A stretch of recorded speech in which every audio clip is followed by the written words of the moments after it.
Hello, everyone. I'm Nuriye Melisa Bilgin, and today I will be presenting endogenous production networks and supply chain disruptions. The motivation is quite simple. So we have seen the Russian-Ukrainian war, trade wars, also pandemic-related lockdowns, and now we are becoming familiar with the increase in cost of living, inflation, goods waiting at ports. So in this paper, I basically ask, how do supply chains affect prices and productivity at the firm level, at the micro level? And I answer this question in three ways using empirical, theoretical, and quantitative methods. So on the empirical part, I exploit the disruption from Chinese suppliers on Turkish firms to provide a causal estimate on prices and productivity. And I find that the disruptions in the supply chains would lead to 11% increase in the prices and 20% decrease in the labor productivity. And I also show that these suppliers, even at the micro level, are actually not substitutes, complements in production. On the second part, I build a model. The model would show the endogenous formation of production networks, and I show that there would be a selection in the supply chains. Better firms would have better supply chains, and relatively worse firms would depend on the relatively worse suppliers. And I show that if there is a shock hit to these supply chains, it will have effects on both intensive and extensive margins. On the third part, I take model to the data, and I shock the model, and I build some counterfactual analysis by using some counterfactual supply chains and some shocks to mimic this disruption. So for the literature, now we are becoming familiar with the networks case. We see that if there's a shock comes in, and if these sectors or firms are linked with some input-output linkages, these shocks would propagate, and they have some aggregate implications. Also, now there's a recent emerging literature that shows the endogenous formation of production networks, which show that if there's a new technology or new industry, these formation of these production networks become endogenous, or with the firm entry and exit. But the formation of these endogenous production networks in this paper would depend on the interdependent choices between different suppliers. Also, for the production networks and trade literature, I show that the papers, Demir and Alfa Urena et al. Shows that there is some learning through these suppliers or customers in the production networks. Different than, I show that these networks are formed by the selection process. Firms select into better suppliers or better production networks, and these supply chains are not formed randomly. So basically, what's a supply chain? We have two firms, firm A, which is a supplier, and firm B, which is a customer. And these A and B would be the nodes in the production networks, and they trade, their trade would be the intermediate inputs. So imagine a very large number of these transactions, then they will build up the sub-production networks. So data in this paper comes from the Turkish manufacturing firms starting from 2006 to 2020.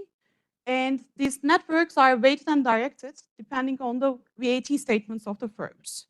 So if the transaction between two firms exceeds $270, then they have to report these transactions to the Ministry of Finance. And each of these transactions would be a new edge in the network. So I built these production networks with the VAT data, and then I match them with the firm's customs information, their imports, what they trade, and who they are trading. Same for the exports. And then I also merge with the balance sheet and social security data. So first fact, new to the literature, I show that productive firms have actually productive supply chains. The x-axis shows the productivity of the firm. It's a TFP measure estimated with Levinson pattern. And y would be the average firm productivity of its suppliers. So more productive firms have more productive suppliers. So there is some productive clusters in the supply chain.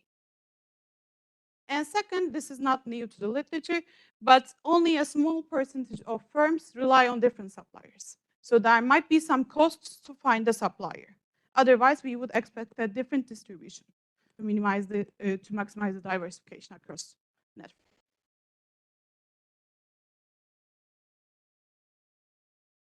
So first, how the productivity and supply chain productivity is linked.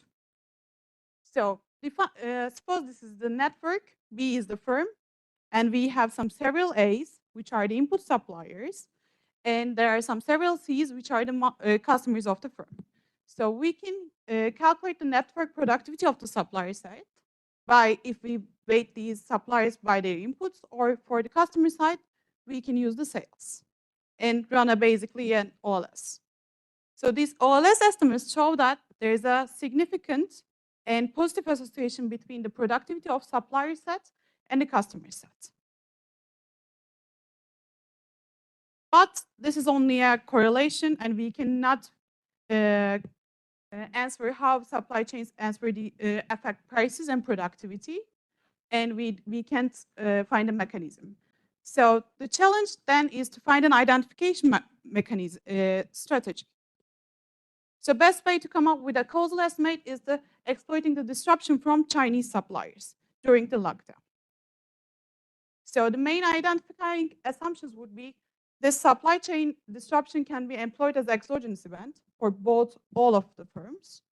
And firms importing from China and firms importing from other countries have no differential trends absent the Chinese lockdown. They are performing same. Then we can use this treated group as the importers from China in 2019 and the remaining importers as a control group. So this is the basic difference and difference design. Disruption would be the take 0 and 1 depending on the Chinese supplier. And the first estimation would calculate the price levels of the firms. So first, price effects. Before the lockdown, we see that there is no difference. But after this lockdown, the firms that rely on Chinese suppliers will increase their prices relative to others. And this increase more than 11%. So if you do some robustness check, it will be same for the all industries, also same for the only manufacturing industries. And the last columns would show that since we know that what they are importing from the HS code, we can divide them into 3 categories. If they import intermediate goods, capital goods, and final goods. In each case, they will have the same price increase. But what about the productivity? What is the underlying mechanism, how it is related? So if we calculate basically labor productivity by dividing the sales per labor, we see that more than 25% decrease in the labor productivity. But the main mechanism is driven by this part. Firms that import final goods would not significantly expose to a decrease in their labor productivity. But firms that rely on intermediate goods or machinery would experience more than 40% of decrease in their labor productivity. So that must be the mechanism. So model. So what we see that there are some productive clusters in the network, and these supply chain disruptions would lead to increase in the prices, but decrease in the labor productivity. But this labor productivity is mainly driven by the imports of machinery or intermediate goods. So I build to guide this analysis, I build a model that I show that there is a selection into supply chains, and we can test the predicted effects with this model. So this is the summary of the model. There is a firm, final good producer, which chooses its supplier. It can go with the average supplier, or it can go with the supplier that provides some cheaper intermediate inputs or productive ones. But this cost N1 and N2 would be different. Firms that can only afford to go with the productive cheap suppliers would have higher match-specific productivity to produce their final goods. So we have CS preferences, but the main focus would be the manufacturing part. So suppose there are two types of firms. Upstream suppliers that provide intermediate inputs to the final good producers, and the final good producers that produce final goods. These would be the downstream firms, but they operate in different markets. So first one would be operating upstream suppliers in the perfectly competitive classical Eastern and Corton markets. And the second one would be the modeled as a MELIS type firm. So these downstream firm, final good producer, have different productivity levels.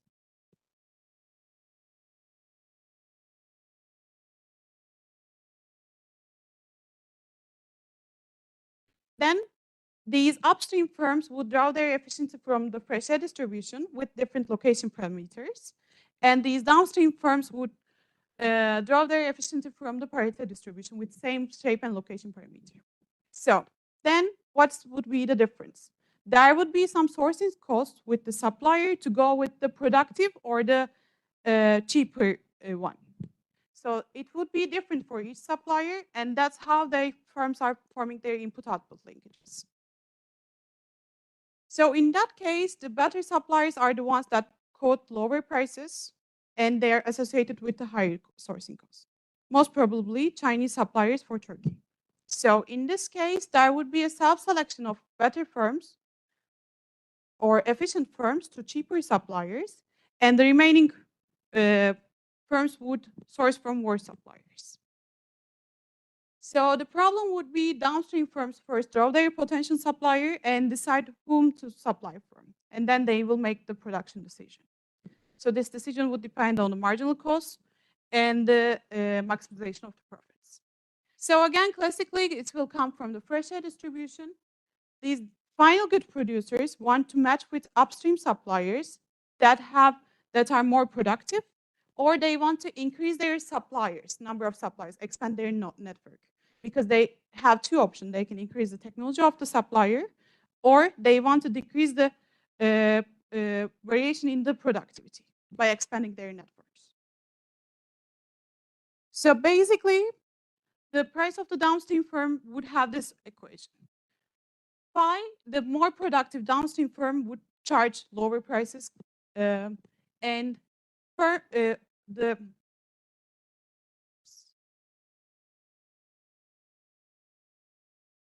and then J are the upstream indices, the firms that which have more productive suppliers or suppliers that have lower input costs would charge lower prices. So the price would. Sorry, a clarifying question. So you have that the more productive firms are attached to more productive suppliers, but that may also increase their own productivity. So how do you, how do you, in equilibrium, what's forcing firms equilibrium there? So because there's a feedback from productive suppliers to your own productivity, right? So do you run into this problem of all firms? How is it about something about parameter space that makes it stable? How is it stable, basically? That's the question.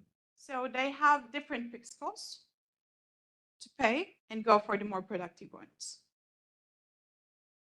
But for their own productivity, they already have the differences in their own productivity.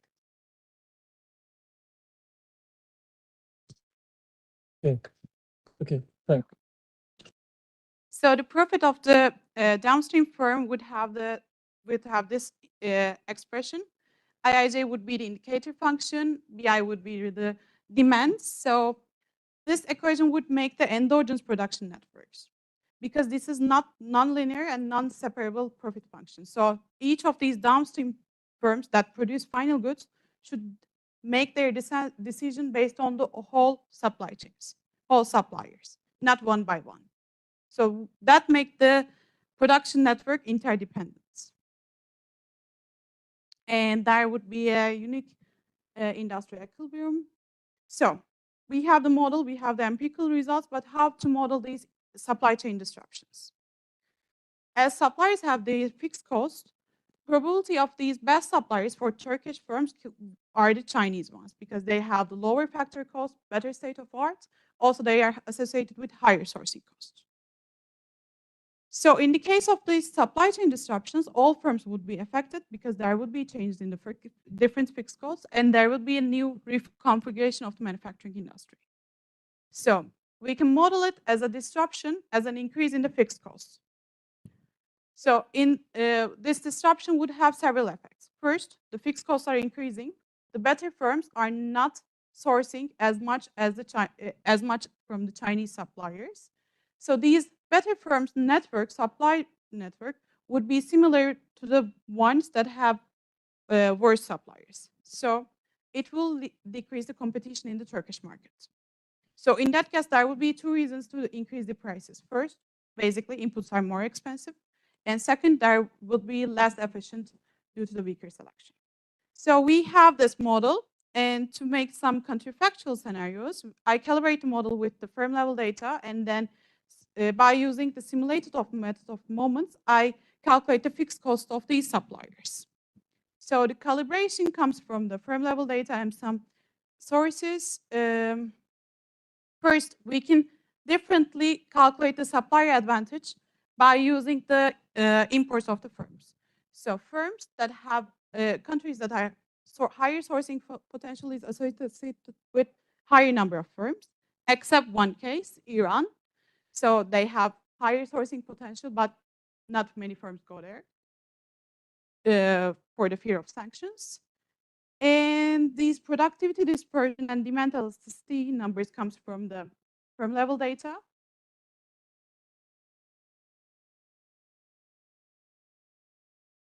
And I estimate with the fixed cost with the simulated method of moments. And I see that this model does a good job by replicating this microdata and sourcing strategies. So first, counterfactual scenario. Since we have the model, now we can shock the model. We have the supply chains of the firms. Now what can we do? First part would be the exogenously by only changing the fixed cost of these countries. So first one, I impose fixed cost of Turkey to each country, which means no tariffs. So what will happen in Turkey? The price would go down. There would be much increasing the number of importers to each also for each country. But what will happen for the China case? If I impose fixed cost of China to each country, including Greece, then the price in Turkey would increase. There are less firms importing from different destinations, but only firms would switch from China to Taiwan to US with the same fixed cost. And the third one would be Greece, assuming that it will have the lower fixed cost. What will happen? Then the price in Turkey would decrease. More firms would go to import from China, Taiwan, or US, but less firms would go to Greece to import. So there could be some second counterfactual. We can mimic this disruption by increasing the fixed cost from China. In this case, firms would also have some shift from China to South Korea, Hong Kong, and Taiwan. And there would be adjustments in the importers. So these findings also have some critical policy implications. First one, we see that at the firm level, firms increase their price by 11%.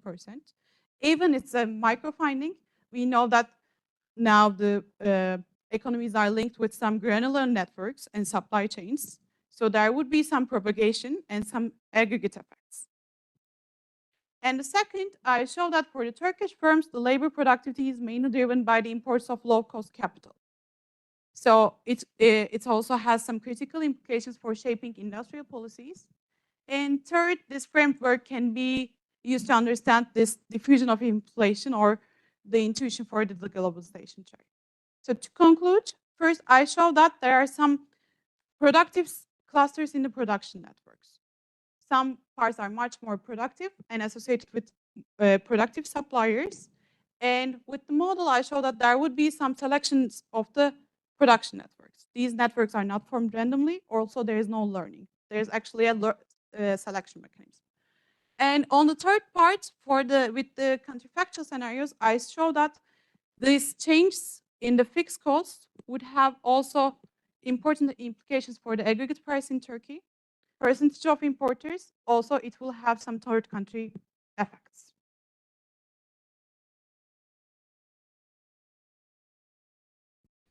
Thank you very much.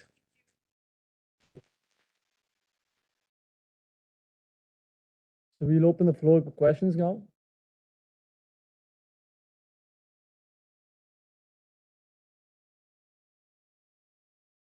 I have a question. According to your perception, okay, what will be your suggestions to make supply chain much more effective in these highly uncertain times, especially in Southeast Asia? What kind of large pinpoints do you have based on that? So I find that the prices would go down if we allow no tariffs. So my suggestion would be the decrease in these fixed costs. It could be tariffs or the iceberg cost, any kind of cost that's associated with the integration of supply chains. I would be the decrease on them to both for these aggregate prices, also the imports, percentage of imports.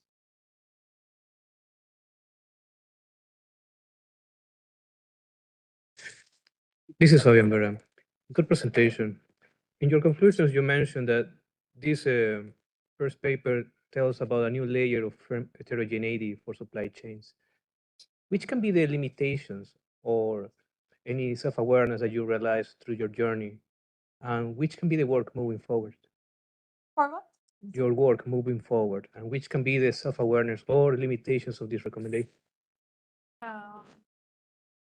For this first would be the for the price, I will take the inflation part or the diffusion of prices to show that there would be these differences may drive these changes in the outputs. Also, it can be across sectors, but mostly for the across countries maybe.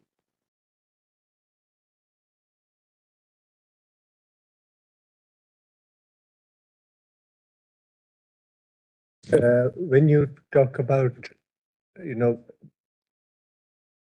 better firms select into better, cheaper suppliers, so your initial motivation was these productivity clusters, but you observe the productivity of the Turkish firms, but you only observe the price of the Chinese firm.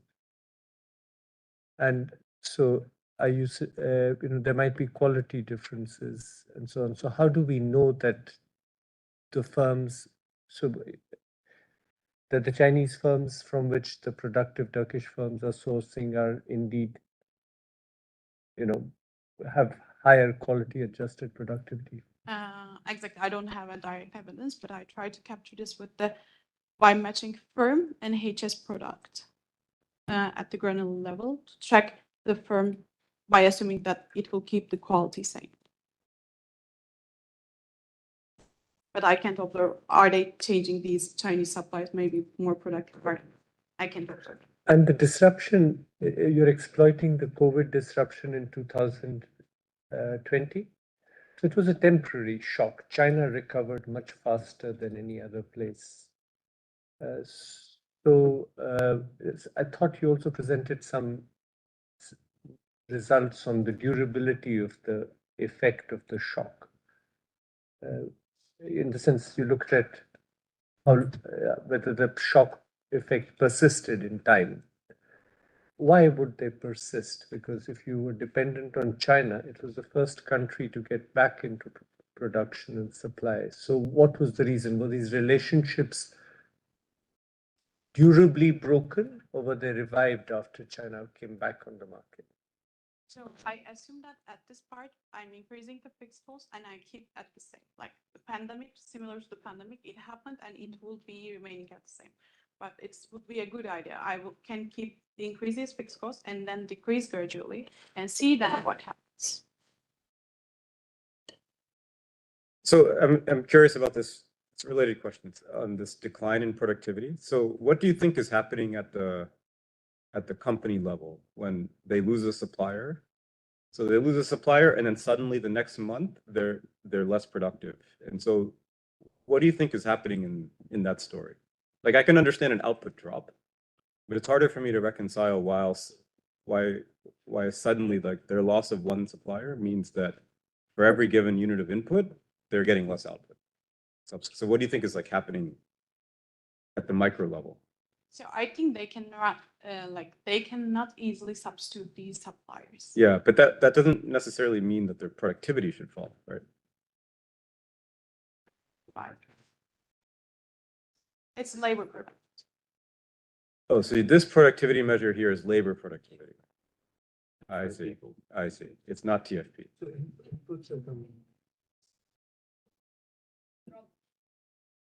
Exactly. So do I have?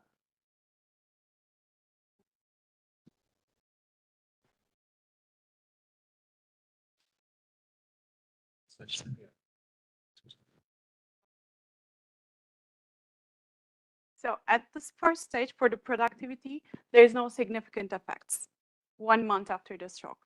I assume that that might be due to the inventory. I don't have an inventory information data.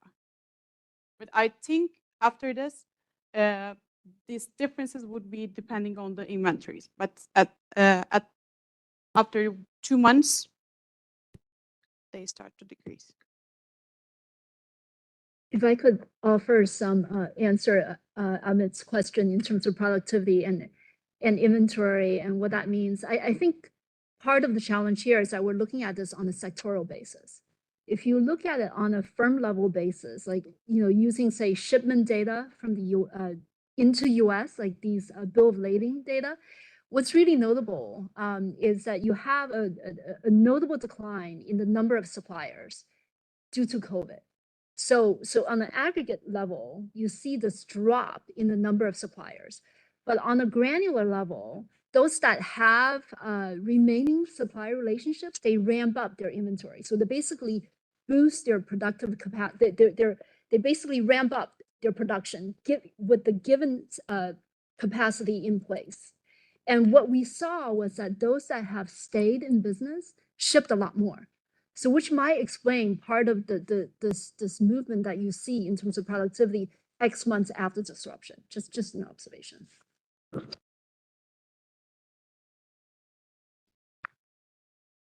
Just a clarifying question on like this, that type of nature.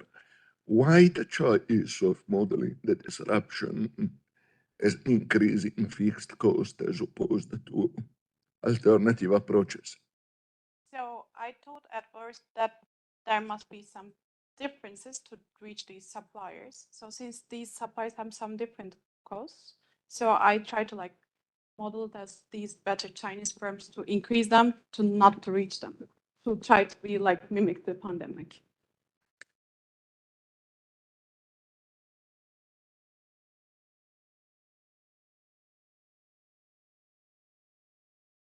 All right, so hello everyone, I'm Piyush Panigrahi, and I thank the organizers for including my paper on this wonderful conference. And I'm very delighted to present my work, which is endogenous spatial production networks. The motivation for this paper is a very common fact that we see in the real world, which is that large firms play a pivotal role in the economic impact of any kind of policy. So if you think of trade policy as reducing trade barriers, it is the response of large firms that mostly determine the aggregate consequences. And another fact about large firms is that large firms tend to sell more and to more markets than smaller firms. For example, here I have a graph of the number of markets that different size of firms reach from Indian firm-to-firm network data. And so here, if you look at the group of firms that sell to maybe 0 to 5 markets, you have a lot of firms that are in the lower deciles in terms of their sales distribution. But if you look at the group of firms that sell to more than 30 markets or so, you mostly see firms which are in the top decile. Now, these firms, they operate in large-scale complex networks. So production in modern economies consists of a large number of firms trading intermediate inputs with each other. And so they're like called global value chains at a global scale, or also spatial production networks within the country and across space. Now, a lot of this trade is in intermediate trade is essentially trade between firms. So firm-to-firm trade underlies much of the trade that we see across space, whether it be across countries or within countries. So with this in mind, in this paper, I asked two questions. The first is, how does the network structure of production or firms' participation in production network shape their dispersion in size? So firms exhibit vast dispersion in size in terms of how much they sell to other firms. And the first question is, what can we learn about their participation in the production network that influences their size dispersion?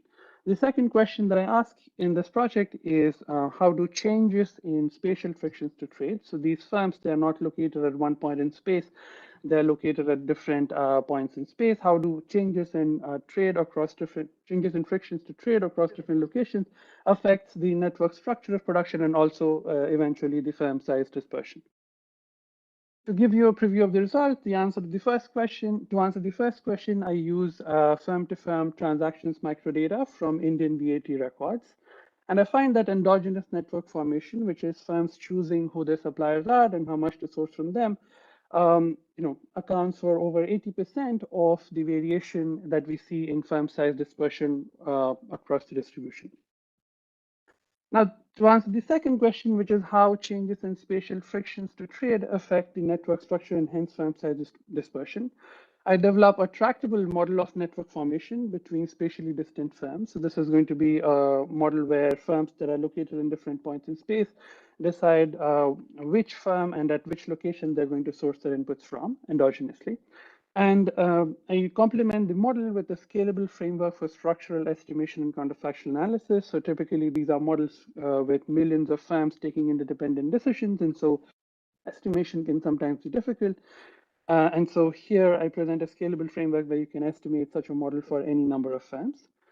And using the estimated model, I evaluate the impact of market integration following India's 2017 GST tax reform. So for those who are uninitiated, in 2017, the Indian government abolished its previous VAT tax system that led to regional segregation of production to roll out a pan-national VAT reform that was supposed to mitigate frictions to trade within the country and unify the whole country as a single market. And so I consider a removal of border frictions for trade across Indian states. And I find that through the lens of the model, it leads to significant reorganization of the spatial production network in India.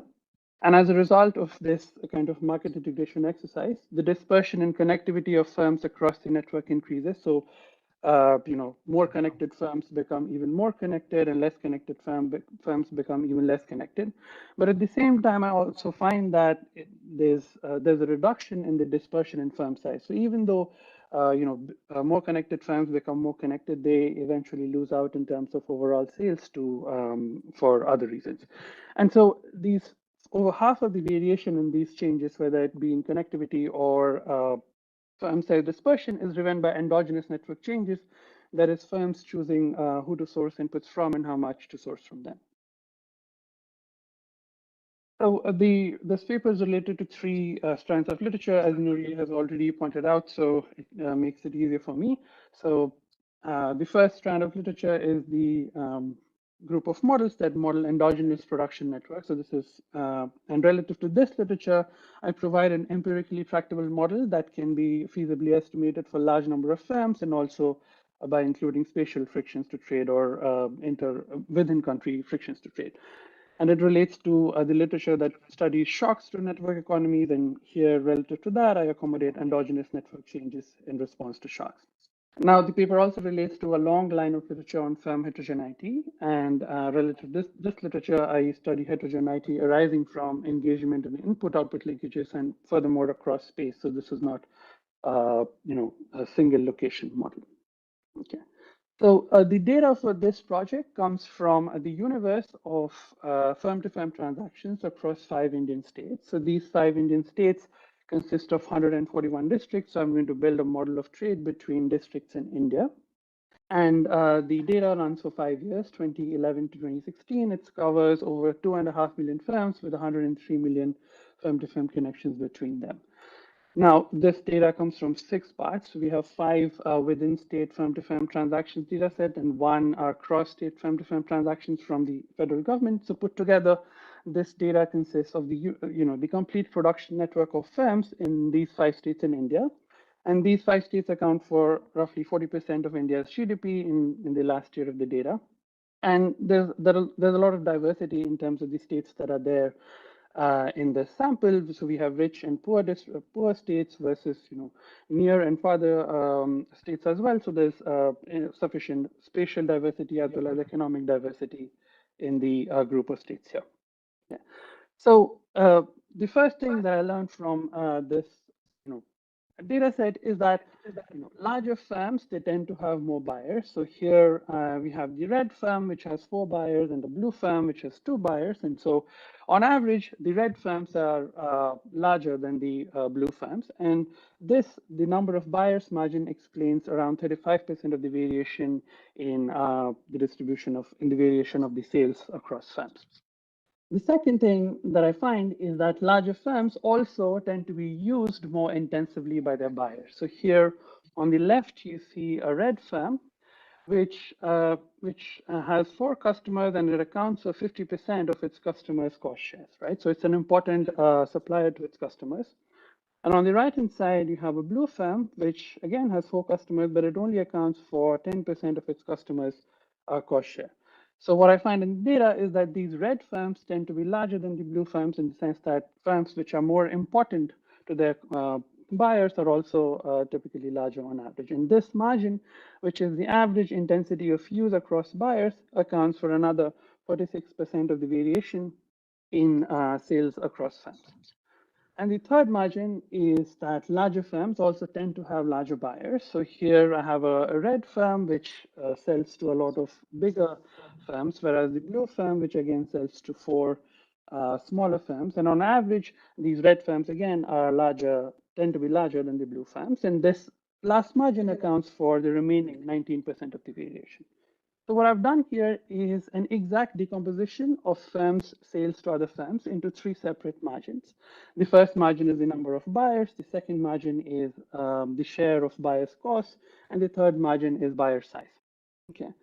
And when I do this, the motive here is we want to understand why some firms are larger than others through their participation in these production networks. And there are 2 competing stories. It could be either because this firm itself is an attractive supplier or because it happens to sell to larger buyers. And so what I find is that through this decomposition is the first 2 margins capture the attractiveness of the supplier in the sense that how many buyers can it attract and how many suppliers, how much of their market share it can capture. And these 2 margins, the attractiveness of the supplier captures around 81% of the variation, as you can see. And then the customer size, the buyer size margin accounts for the remaining 19% of the variation. Now, the sales of firms to other firms, should vary by the location. So here I take into account that firms might have different costs of supplying to different locations. And so here I look at a more granular level of firms' sales to a particular destination. And here again, I conduct the same decomposition to find out whether it is the attractiveness of the suppliers or just the buyer size that drives dispersion in firm size. And here again, as you can see, almost 80% of the variation is going to come from firms being more attractive as a supplier rather than, and the remaining 20% is going to come from firms having larger buyers themselves. Okay. And not only across, across different destinations, even if we look at within firm across destination markets, the attractiveness margin, which is the first 2 margins, accounts for now 93% of the variation, and the customer size, the buyer size margin accounts for 7% of the variation. Now, how does this influence my choice of the model? So the variation in the number of buyers or the share of buyers' cost that a supplier accounts for arises from individual buyers' sourcing decisions. So individual buyers are going to choose who to source inputs from and how much to source from them. So this individual buyers' input sourcing decisions leads to network formation according to the model.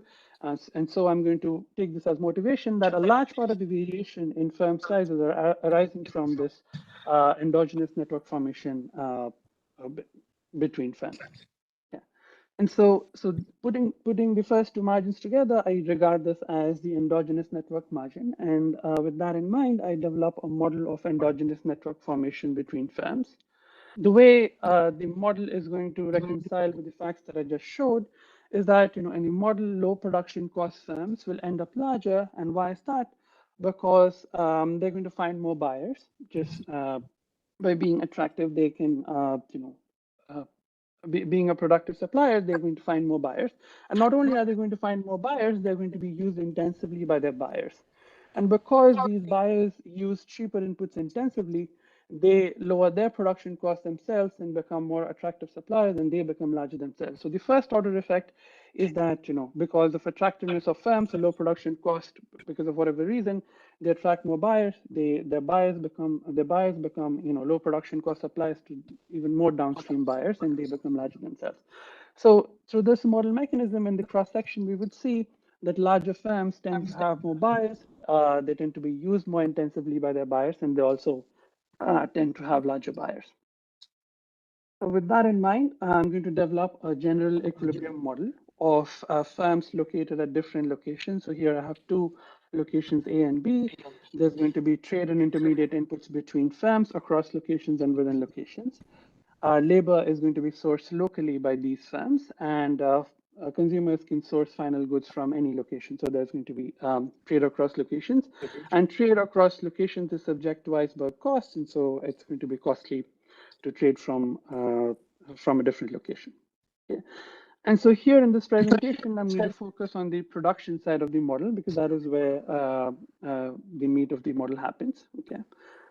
So the production function in the model is quite simple. It is a Cobb-Douglas aggregate of labor and materials, and within this firm has an idiosyncratic productivity Z, and within the materials block, the production function consists of multiple input requirements. And this is, again, Cobb-Douglas and symmetric across a discrete number of tasks K, and the material share is fixed depending on the location of the buyer. Now, to accomplish each of these symmetric tasks, the firm is going to choose output of potential suppliers, and to select the output of these potential suppliers are going to be perfect substitutes. So the firm is going to choose the lowest price supplier for each of its tasks. So it can choose the same supplier for multiple tasks, or none of the tasks, or some tasks, and so on. And so both the intensive and extensive margins of firm-to-firm trade are going to be endogenously determined in this model here. Now, this production function leads to the standard cost function, which is a Cobb-Douglas aggregate between wages at the destination where the buyer is located, and a Cobb-Douglas aggregate of the effective price of each task. Okay. And the effective price of each task is determined as the price charged by the lowest price supplier that is available to the buyer here. So the lowest price supplier is going to be determined by one who charges a lower markup. So here I assume an environment of Bertrand competition, and a supplier who itself has a lower marginal cost, and also a supplier who is nearby, so pays a lower trade cost of selling to the destination. And on top of all these three factors, there's a match productivity that varies between supplier and buyer. So this is trying to capture the variation that you're not simply going to select the lowest cost supplier, but you also account for compatibility in terms of technology. So any kind of match-specific compatibility is going to be captured by these match-specific productivity terms. Okay. So with this marginal cost function, I go to the data, and the first step in estimating this model is to recognize that this marginal cost function has a recursive kind of formulation. So the marginal cost of the buyer takes the place of the current period value function. The marginal cost of the supplier takes the place of the next period value function, and the material share of cost takes the place of the discount factor. So this kind of opens up a bunch of tools that we can use from the dynamic programming literature to solve this kind of model. And so in this quasi-dynamic programming problem, the estimates are, the exogenous estimates. We want to estimate the trade costs of trading across different locations, but also these endogenous estimates, which is the marginal cost of these buyers across different of individual buyers. And there are millions of these firms. and their marginal cost depends on the marginal cost of the supplier. And so it's going to be difficult to estimate this model using full solution methods that we see in dynamics programming, or even simulation-based methods can be burdensome if we have millions of parameters to estimate. So to get out of this problem, I take the conditional choice probability approach from dynamic discrete choice IO, which is to say that although we do not know what the marginal costs are, we can compute in closed form what the probability is of a firm getting selected for a task of a buyer downstream. And these conditional choice probabilities have a closed form where pi OD here is the probability that a seller S gets chosen as a supplier for buyer B, and that probability depends on the marginal cost of the supplier and the trade cost across different locations and the market access of that particular buyer. And so you can see here that if the supplier has a higher marginal cost or is located far away, it is less likely to be chosen as a supplier by the buyer. Okay. And the way these conditional choice probabilities map to the data is you take these conditional choice probabilities and map them to sample analogs. And the sample analogs in this case are going to be the cost shares between firms. So here I have the estimating equation, which is a multinomial logit estimating equation. So here on the right-hand side, I have the conditional choice probabilities. And on the left-hand side, this says in expectation, the cost share of the supplier S in the buyer's materials cost. Okay. And this multinomial logit model has, again, the several marginal cost estimates that were millions in number and were making life difficult for estimation. And so here, using these steps, I'm going to estimate this model using, semi-parametrically using Teller fixed effects, so we can get these marginal costs from the model itself. And then these trade costs are going to be projected on the usual regressors such as distance, borders, etc. Okay. And the multinomial logit model is a natural choice for estimating such a model, because the probability of sourcing across different suppliers adds to unity. So every buyer can only buy stuff from a selected list of suppliers. Okay. So having There's 5 minutes left, Piyush. Okay, thank you.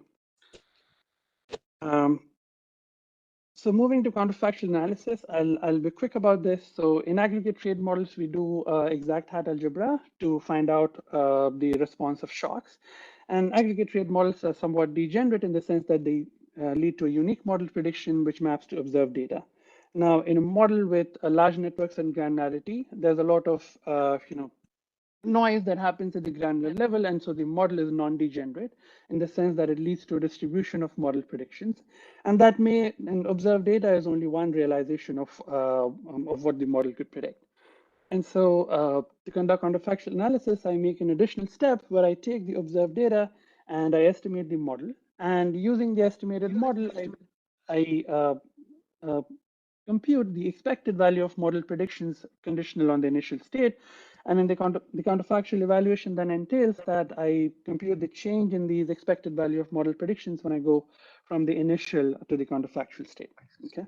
So with that in mind, let's get to the policy application, which is India's 2017 Goods and Services Tax Reform. So just to give you a reminder, prior to 2017 in India, each state had its own VAT tax system. So when firms sourced inputs from outside their own state, they paid a sales tax and they could not claim any input tax credit.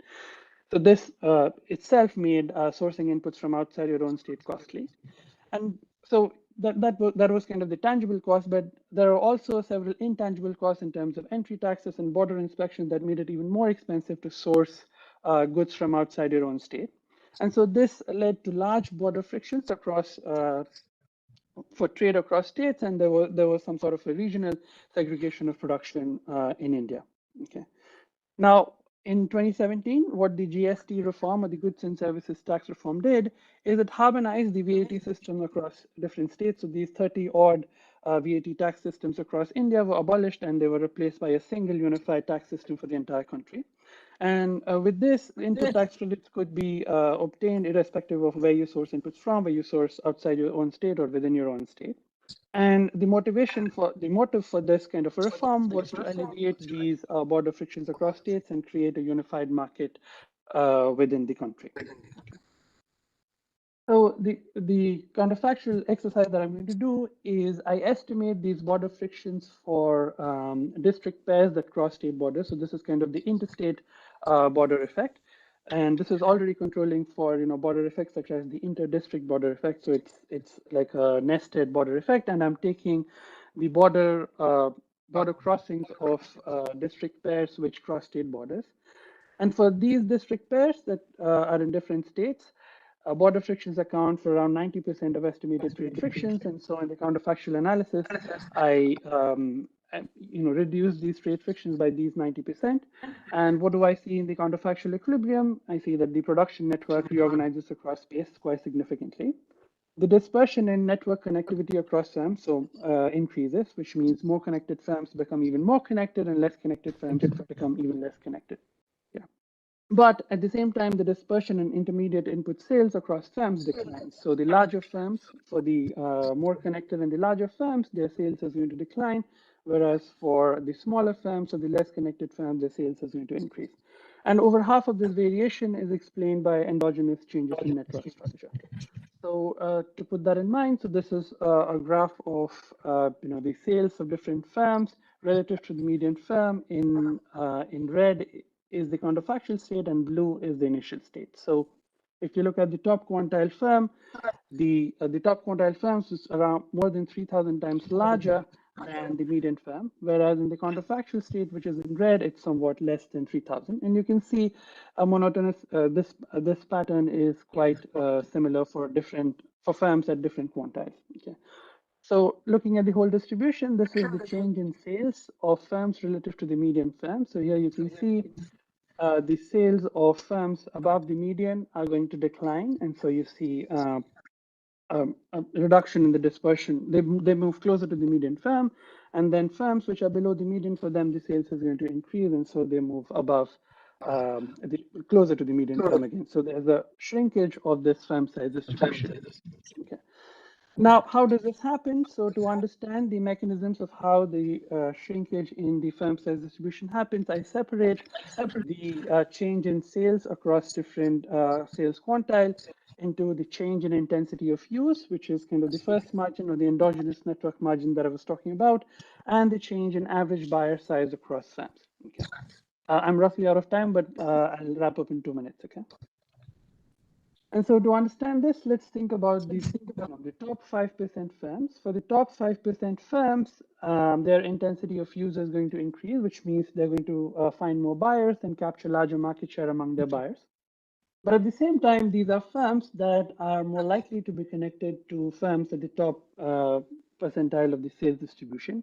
And so even though they find more customers, they're also more likely to find customers who themselves have lost downstream sales.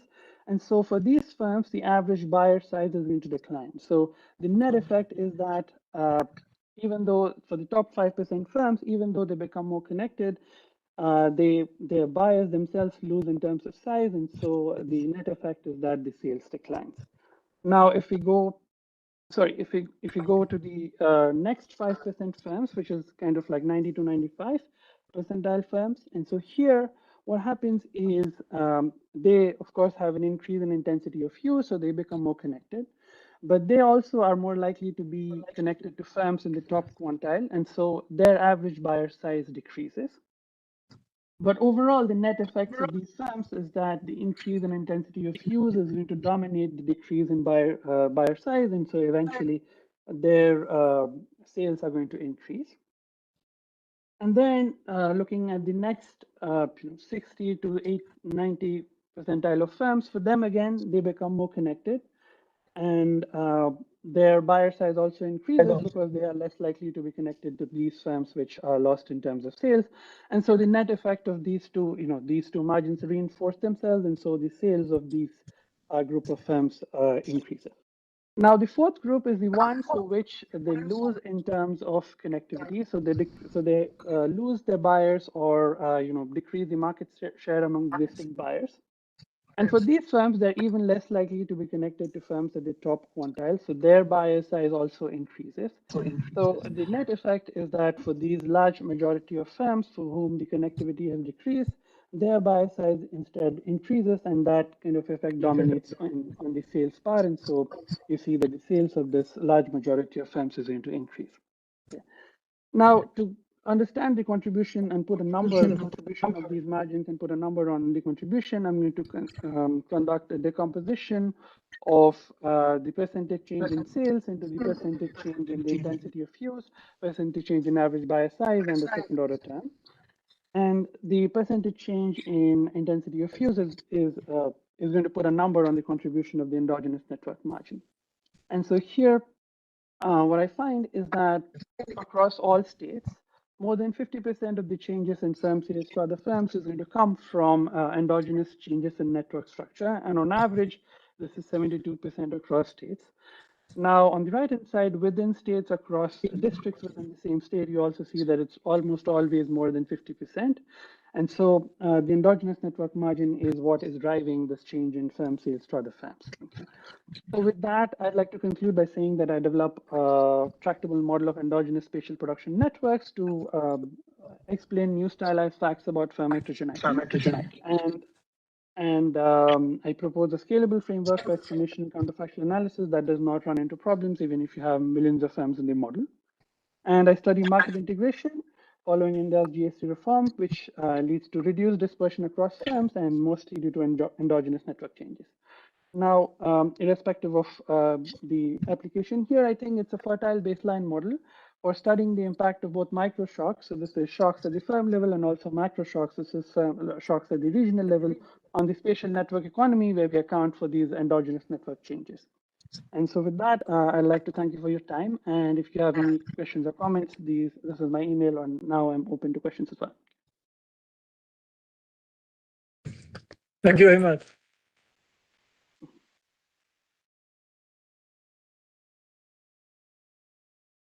So we'll open the floor for questions now. This is a very nice presentation. I have one question about the setting, because the model you write down is basically the only friction in the setting is the trade costs, but then you're applying it to India, and so I think anyone who knows that setting will know that the way that companies do business with each other is through relational contracts. But this is completely outside the scope of your model, and so I'm trying to reconcile how the realities of how companies do business in India with this kind of frictionless model of matching that you've kind of built, and how we should think about interpreting the lens of the results of the model through kind of those frictions that we might think are encountered in a country like India. Sure. Thanks. That's a great question. And so here in the model, if you remember, there was a part where I showed match-specific productivities, which is supposed to soak up all these, in the simple model, is supposed to soak up all these frictions that are, that impede trade between two firms that are not trade costs. So in a richer model, when we have like more data on how relational contracts would work, that would be the part of the model that I would enrich in terms of giving it more meat in terms of making it more heterogeneous, I guess. Okay, so then can I ask a second question? It's unrelated. So you refer to the 2017 GST as a counterfactual, but it's not counterfactual because it happened. And so can you benchmark, like, this 90% drop in trade costs doesn't seem right, given what we have now known about what happened around the time of the GST implementation. And so I'm wondering if the results that you get actually match what we see in the data, because that would make it much more powerful in terms of whether the model's a good model to be used down the future. Right. So, so two reasons. The first is the data I have is only prior to the GST reform, so I cannot map it to firm level outcomes after the reform. And so in terms of aggregate outcomes, I do not present the aggregate outcomes because they're not like the focus of this paper. So I'm focusing more on the distributional outcomes. In terms of aggregate implications, I see like a 8 to 10%, a maximum of 8% welfare gain across different districts in India. And that is similar to what you would get in an aggregate trade model as well. So it's not, so it's not so conditional on the fact that I'm doing a 90% reduction in border frictions. the aggregate implications are not completely out of what we typically expect. But again, looking at the 90% change, of course, it's a huge change. But two things. So it's an upper bound on how things would happen. And second, so typically we would expect some sort of border effect for crossing any spatial kind of unit. And so here I have these nested set of dummies where I have inter-district border as well as interstate border. So this is really capturing something that is, not border effect, but something about crossing different states. So it could be true that this 90% reduction is not what actually happens with GST, but perhaps we can look at the firm size distribution using some aggregate data to see, to discipline the model in terms of how much it can predict.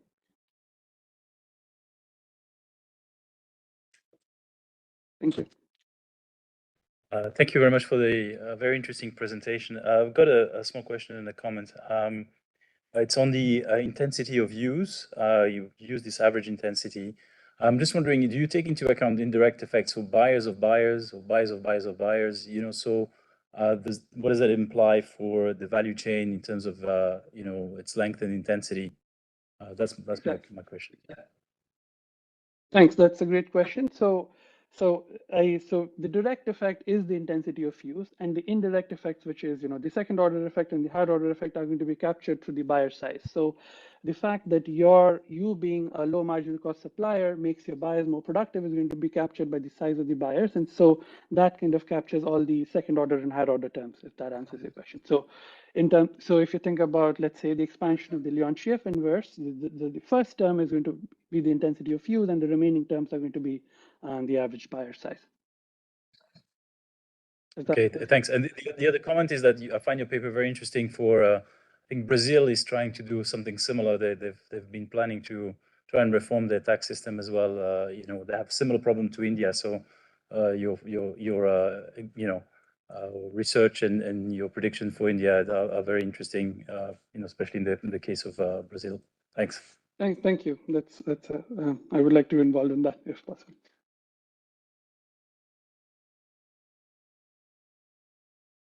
The VAT reform in India 2017 has certainly improved the global competitiveness of SMEs in India.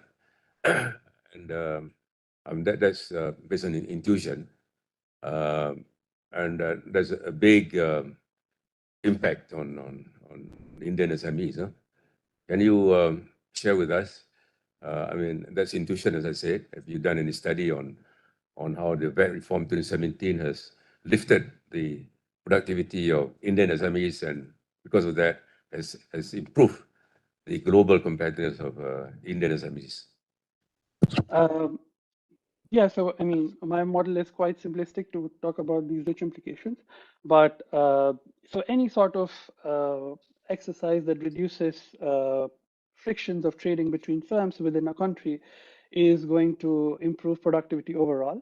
So what I find in this model is that, so I cannot separate increase in productivity versus finding better suppliers. So these are two things that can help SMEs become more attractive to their own downstream customers.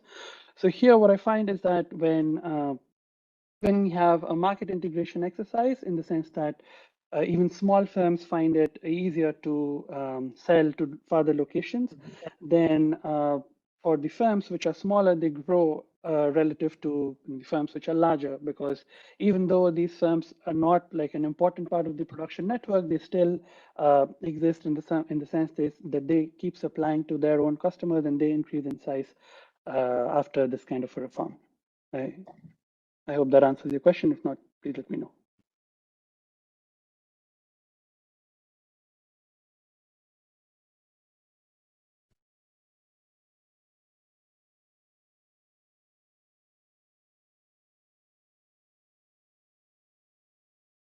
So if there are no further questions, we'll just thank you very much, Piyush. We'll end this session. And maybe later on, if there's any other comment, we can reach out to you. Thank you. Thank you so much. Thank you for your time.